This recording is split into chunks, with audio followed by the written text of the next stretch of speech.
So one of the reasons for being here is to talk about why organisations in the tourism sector should consider working and using influencers.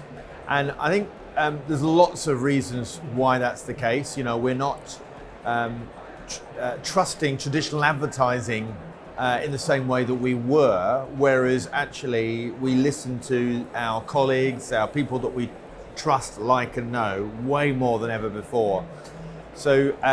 So I think creating interesting, engaging, entertaining, educational content is a really, really great way to build your brand credentials with your target audience. And the results speak for themselves. I mean, influencer marketing, when done well, can achieve an 11 times greater ROI, return on investment, than almost any other form of media. But it's also important to mention it's about finding the right influencers that actually resonate with your brand. There's no point in having, for example, an influencer that looks good on paper and has got a great aesthetic on their Instagram or their LinkedIn, and then without understanding the data behind their followers, that audience is in another country, is not relevant, and perhaps some of the followers may have been bought. So it's really important, and that's one of the reasons why I suggest to people that they work with professional influencer agencies or consultants that can really help understand that audience. Because nowadays, some of the technology available to brands and marketeers is phenomenal.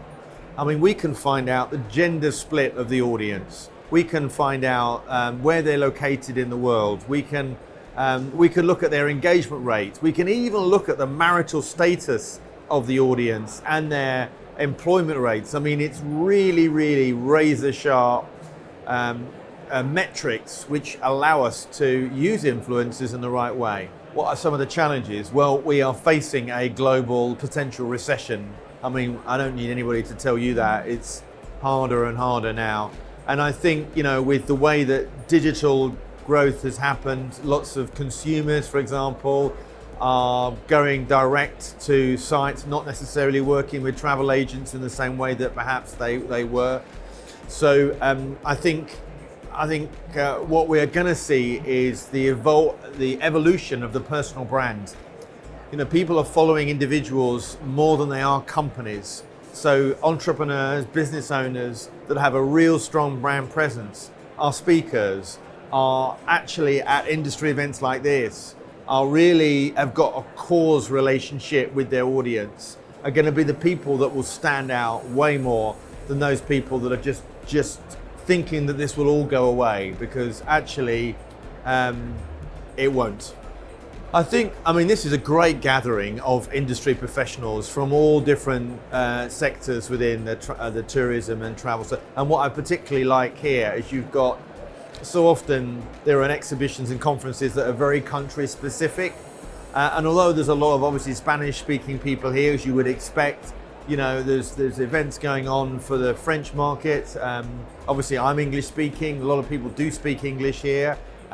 So it's a real international event, and of course travel is international. So you would expect it to be a place for people to meet and explore ideas, look at opportunities. I think also that the event organisers have managed to get some very senior people in tourism, and so which isn't always the case with events, I might add.